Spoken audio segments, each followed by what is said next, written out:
Hello दोस्तों, आज मैं एक ऐसी मूवी को एक्सप्लेन करने वाला हूँ जिसमें हमें दिखाया गया है कि हमारी दुनिया की हालत अब ऐसी हो चुकी है कि इंसान यहाँ नहीं रह सकते और सभी इंसान अपने लिए अब कोई और घर ढूंढना चाहते हैं। कहानी शुरू होती है और हमें 2049 का वक्त दिखाया जाता है। यहाँ अर्थ की हालत पूरी तरह खराब हो चुकी है और ज्यादातर इंसान यहाँ से जा चुके हैं और अर्थ पे चारों तरफ सिर्फ बर्फ ही बर्फ नजर आती है। और यहाँ जितने भी लोग बचे थे वो भी अब अर्थ को छोड़कर जा रहे हैं। जितने भी लोग यहाँ रुके थे वो सब साइंटिस्ट थे। उनके दिल में कहीं न कहीं ये उम्मीद थी कि कहीं अर्थ की हालत ठीक हो जाए तो इसको किसी भी तरह रहने लायक बनाया जा सकता है। लेकिन इन लोगों ने भी हार मान ली थी, इसलिए ये सब लोग आज अर्थ को छोड़कर जा रहे हैं। लेकिन यहाँ पर एक आदमी होता है जो अर्थ को नहीं छोड़ना चाहता और उसका नाम अगस्टिन लॉफ्टहाउस होता है और ये भी एक बहुत बेहतरीन साइंटिस्ट है। पर अभी इनका आखिरी वक्त चल रहा है क्योंकि इन्हें कैंसर है और इसीलिए अगस्टिन अर्थ को नहीं छोड़ना चाहते। वो अपना आखिरी वक्त यहीं बिताना चाहते हैं और उनको लगता है कि वो अकेले जिंदगी बिता सकते हैं क्योंकि वो अपनी इलाज खुद कर सकते हैं। उनके पास बहुत पैसा था, इसलिए उनके पास किसी चीज की कमी नहीं है। इसलिए अगस्टिन ने फैसला किया है कि वो अर्थ पर ही रहेंगे और अपनी आखिरी सांस यहीं पर लेंगे। इसीलिए अगस्टिन यहीं पर रह जाते हैं और बाकी लोग यहाँ से चले जाते हैं। अब ऐसे ही काफी वक्त गुजर जाता है और अगस्टिन अपनी जिंदगी ऐसे ही अकेले बिताते हैं। अब कहानी एक फ्लैशबैक में चली जाती है और हमें दिखाया जाता है कि जब अगस्टिन जवान थे तो इनमें कितना जोश था और वो इंसानियत के लिए बहुत कुछ करना चाहते थे क्योंकि उन्हें इस बात का एहसास था कि एक दिन अर्थ की हालत बहुत खराब होने वाली है। अर्थ की हालत इतनी खराब हो जाएगी कि इंसान यहाँ सांस तक नहीं ले पाएंगे। इसलिए वो दिन रात इसी खोज में लगे रहते थे कि अर्थ के अलावा कौन सा दूसरा प्लेनेट है जहाँ इंसान रह सकते हैं। और कुछ टाइम के बाद उन्हें वो प्लेनेट मिल जाता है। इसके बाद अगस्टिन एक इवेंट करते हैं और इस बात का खुलासा करते हैं कि कई सालों की मेहनत के बाद उन्होंने वो प्लेनेट ढूंढ निकाला है जहाँ इंसान रह सकते हैं और उस प्लेनेट की छोटी से छोटी जानकारी देते हैं ताकि उस प्लेनेट के बारे में लोगों को सही जानकारी मिल सके कि उन्होंने वो प्लेनेट ढूंढ निकाला है। इसी इवेंट के दौरान अगस्टिन की मुलाकात जीन नाम की एक लड़की से होती है। जीन दिखने में बहुत खूबसूरत थी, इसलिए अगस्टिन को जीन से प्यार हो जाता है। वक्त के साथ साथ दोनों की नजदीकियां बढ़ गयी और फिर उन दोनों ने शादी कर ली। शादी के कुछ टाइम बाद जीन प्रेग्नेंट हो गई और इसी बीच जीन को एहसास हुआ कि अगस्टिन के लिए कोई चीज सबसे ज्यादा मायने रखती है तो वह है उसका रिसर्च। और वो दिन भर अपने काम में लगा रहता है और उसे इस बात का जरा भी एहसास नहीं है कि उसकी एक वाइफ है और वो प्रेग्नेंट है। और इसीलिए जीन को एहसास होता है कि वो धीरे धीरे अगस्टिन से अलग हो रही है और इसी तरह उन दोनों की दूरियां बढ़ जाती हैं। और कुछ दिन बाद जीन ये फैसला करती है कि अब वो दोनों एक साथ नहीं रह सकते हैं, यही इन दोनों के लिए अच्छा है। इसलिए वो अगस्टिन को छोड़कर चली जाती है। अब कहानी प्रेजेंट टाइम में आती है और हमें अगस्टिन को देखते हैं। तभी उसे एक नोटिफिकेशन मिलता है कि 11 घंटों के बाद उसे एक स्पेसशिप कांटेक्ट करने वाला है। और फिर हम उस स्पेसशिप को देखते हैं जिन्होंने अगस्टिन से कांटेक्ट करने की कोशिश की है।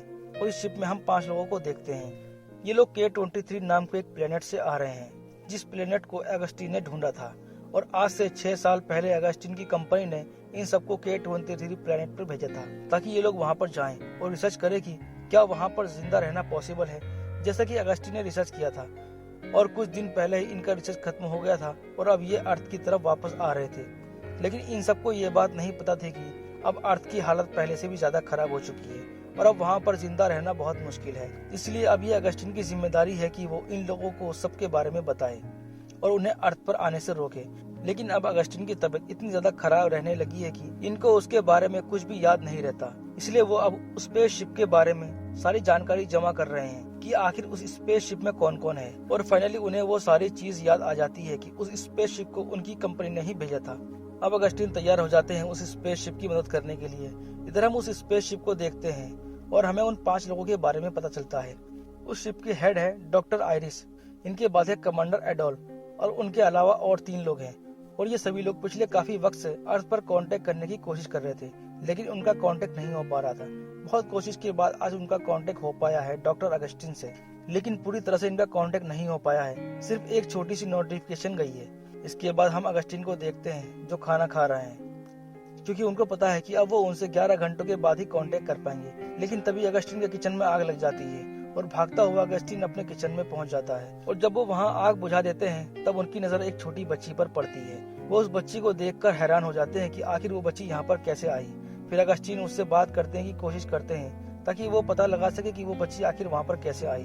तभी उससे पता चलता है कि वो बच्ची बोल नहीं सकती और ये जानने के बाद अगस्टिन को समझ नहीं आता कि आखिर वो कैसे पता लगाए कि वो बच्ची कौन है और कहाँ से आई है। फिर अगस्टीन देखते हैं कि वो बच्ची ड्राइंग की मदद से कुछ कहना चाहती है और तब फाइनली उसे उसका नाम पता चलता है। उसका नाम होता है आइरिस। और तभी अगस्टीन को याद आता है कि 11 घंटे बीत चुके हैं और अब वक्त आ गया है कि वो स्पेसशिप से कांटेक्ट करे। और जब वो कांटेक्ट करने की कोशिश करता है तब उसे पता चलता है कि यहाँ तो सिग्नल ही नहीं है और इसी वजह से वो लोग इतने दिनों से उसे कांटेक्ट नहीं कर पा रहे थे। इसके बाद अगस्टीन अपने एंटीना को ठीक करने की कोशिश करता है कि शायद वो उनसे कांटेक्ट कर पाए, लेकिन इतनी मेहनत करने के बाद वो कांटेक्ट नहीं कर पाता। फिर वो सोचता है कि अब उसे उनसे कांटेक्ट करने का कोई दूसरा रास्ता निकालना होगा और वो वापस आकर इसी बारे में सोचने लगता है। और इसी बीच हम देखते हैं कि आइरिस और अगस्टीन में अच्छी दोस्ती हो जाती है, लेकिन इसी बीच उसे अपना इलाज भी करना है। इलाज करने के बाद अगस्टीन फिर से काम पर लग जाता है और तभी उसे एक नई जगह के बारे में पता चलता है जहाँ का सिग्नल अच्छा है और अगर अगस्टीन वहाँ तक पहुँच गया तो वो बहुत आसानी से उन स्पेसशिप से कांटेक्ट कर सकता है। इसलिए अगस्टीन फैसला करता है कि वो कल सुबह यहाँ से निकलकर अपने साथ आइरिस को भी लेकर जाएगा, क्योंकि रास्ता बहुत लंबा है और उसे पता नहीं कि वो कब तक वापस लौटेगा। इसीलिए वो गर्म कपड़े, ऑक्सीजन और जरूरत की सभी चीजें लेता है और वहाँ से निकल जाता है। और थोड़ी दूरी तक सफर करने के बाद जब वो थक जाता है तो वो एक जगह रुककर आराम करते हैं, लेकिन उस जगह पर थोड़ा वक्त बिताने के बाद नीचे बर्फ की परत फट जाती है और ये दोनों लोग डूबने लगते हैं। लेकिन अगस्टीन सही वक्त पर आइरिस को लेकर वहाँ से बाहर निकल जाता है, लेकिन उसका व्हीकल और सारा सामान उसमें डूब जाता है। अब उनके पास सिर्फ एक ही रास्ता होता है कि ये बाकी का सफर पैदल ही तय करें। इसलिए ये लोग पैदल चलना शुरू कर देते हैं, लेकिन अगस्टीन बहुत ज्यादा बीमार है, इसलिए वो ज्यादा नहीं चल सकता। इसलिए थोड़ा चलने के बाद उसकी हालत और ज्यादा खराब होने लगती है और इसी बीच यहाँ का मौसम खराब हो जाता है और चारों तरफ बहुत ठंडी और तेज हवा चलने लगती है। इसीलिए आसपास देखना भी मुश्किल हो जाता है क्योंकि हर तरफ बर्फ उड़ रही थी। और इसी बीच अगस्टीन से आइरिस का हाथ छूट जाता है और आइरिस यहाँ से गायब हो जाती है। और जब अगस्टीन को आइरिस नहीं मिलती तो वो बहुत परेशान हो जाता है और चारों तरफ उसे ढूंढने लगता है और बहुत देर ढूंढने के बाद उसे फाइनली आइरिस मिल जाती है। इसके बाद ये दोनों फिर से चलना शुरू कर देते हैं और थोड़े समय के बाद ये लोग उस जगह पर पहुंच जाते हैं। इधर हम उस स्पेसशिप को देखते हैं जहां सब लोगों को इस बात का एहसास होता है कि वो रास्ता भटक चुके हैं और वो गलत दिशा में जा रहे हैं। फिर ये सब लोग एक नए रास्ते पर चलने का फैसला करते हैं, लेकिन उस रास्ते के बारे में उन्हें कोई भी जानकारी नहीं होती, इसलिए उन्हें पता नहीं कि अगर वो उस रास्ते को चेंज करेंगे तो उनके साथ क्या होने वाला है। लेकिन फिर भी उस रास्ते को चुनते हैं और दूसरे रास्ते पर चल पड़ते हैं। इधर हम अगस्टीन को देखते हैं जो उस स्पेसशिप से कांटेक्ट कर पाता है और अगस्टीन और सेली की बातें होने लगती हैं। लेकिन जैसे ही अगस्टीन अर्थ की कंडीशन के बारे में कुछ बताने वाला होता है तभी उनका स्पेसशिप एक बड़े से पत्थर से टकरा जाता है और उनका एक बार फिर से कनेक्शन टूट जाता है। और इस बात से ये लोग बहुत ज्यादा परेशान हो जाते हैं और फाइनली फैसला करते हैं कि वो अब इस चीज को ठीक करेंगे और फिर से अर्थ पर कांटेक्ट करेंगे। इसके बाद सेली स्पेसशिप से बाहर निकलती है उस चीज को ठीक करने के लिए, लेकिन रास्ता इतना ज्यादा खराब होता है इसलिए हर जगह चट्टान है, इसलिए बाहर जाना खतरे से खाली नहीं है। फिर भी ये लोग बाहर निकल जाते हैं और अपने कनेक्शन को ठीक करने लगते हैं और थोड़े समय के बाद वो लोग इस चीज को ठीक भी कर लेते हैं। तभी अचानक बहुत सारी चट्टान उस स्पेसशिप से आकर टकराने लगती हैं और इसी बीच एक चट्टान से उनका एक क्रू मेंबर टकरा जाता है, जिससे वो बहुत बुरी तरह से घायल हो जाती है और थोड़ी देर के बाद उसकी मौत हो जाती है। इस बात से सब लोग बहुत उदास हो जाते हैं, लेकिन थोड़ी देर के बाद सेली फिर से अगस्टीन से कांटेक्ट करती है और जैसे ही अगस्टीन सेली से बात करता है तो उसे सारी बातें बताता है कि अर्थ की हालत अब पहले से बहुत ज्यादा खराब हो चुकी है, अब वो रहने लायक नहीं बची है और अब यहाँ से सारे इंसान जा चुके हैं। इसलिए तुम लोगों को वापस K23 प्लेनेट पर जाना चाहिए और वहाँ पर इंसान जिंदा रह सकते हैं। इस बात को तुम लोगों ने कंफर्म कर दिया है। और जब अगस्टीन को पता चलता है कि ये लोग रास्ता भटक चुके हैं तो वो उन्हें रास्ता बताते हैं कि कैसे वो लोग K23 प्लेनेट तक पहुँच पाएंगे। और ये बातें जानने के बाद सेली एक बार फिर से परेशान हो जाती है और वो ये सारी बातें अपने क्रू मेंबर को बताती है। और जब उन्हें वो सारी बातें पता चलती हैं कि उन्हें फिर से K23 प्लेनेट पर वापस जाना होगा तो उनमें से 2 लोग राजी नहीं होते और कहते हैं कि उन्हें वापस अर्थ पर जाना चाहिए।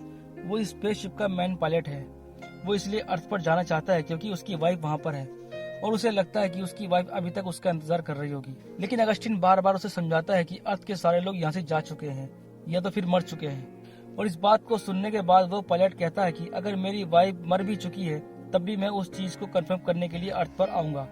और फिर वो एक छोटा सा स्पेसशिप लेकर अर्थ की तरफ निकल पड़ता है। इसके बाद फिर से सेली अगस्टीन से कांटेक्ट करती है और कहती है कि ये उसकी जिंदगी का सबसे अच्छा पल है क्योंकि वो अगस्टीन से बात कर रही है। वो अगस्टीन को हमेशा से अपना आइडल मानती आई है और आज वो जो काम कर रही है वो सिर्फ अगस्टीन की वजह से ही है। और फिर बातों ही बातों में सेली अगस्टीन को अपनी माँ के बारे में बताती है और कहती है कि मेरी माँ का नाम जीन था और वो भी आपको बहुत पसंद करती थी और वो हमेशा आपके बारे में बातें किया करती थी। ये सब सुनने के बाद अगस्टिन उससे पूछता है कि तुम्हारा नाम क्या है, और तब आइरिस बताती है कि उसका नाम आइरिस है। इसके बाद वो उससे पूछती है कि तुम्हारी माँ का पूरा नाम क्या है, और जब वो अपनी माँ का पूरा नाम बताती है तब अगस्टिन समझ जाता है कि आइरिस उसकी ही बेटी है।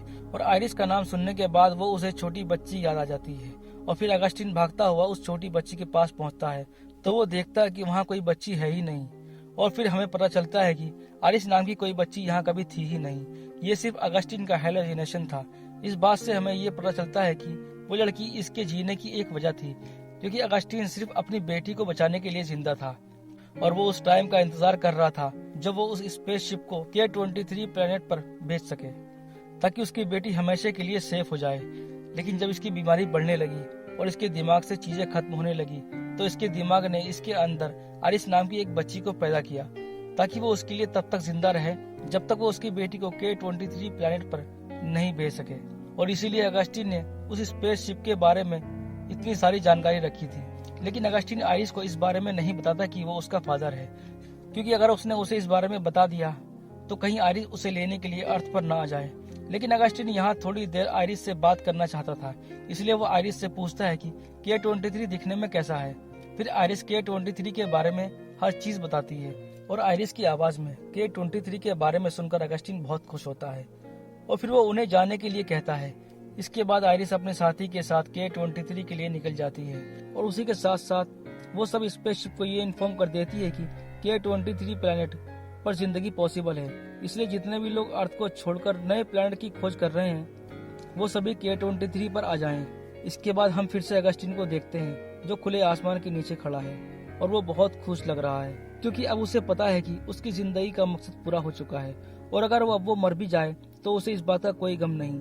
और इसी के साथ ये मूवी यहीं पर खत्म हो जाती है। दोस्तों, अगर आपको ये मूवी एक्सप्लेनेशन पसंद आया है तो वीडियो को लाइक करना और चैनल को जरूर सब्सक्राइब करना।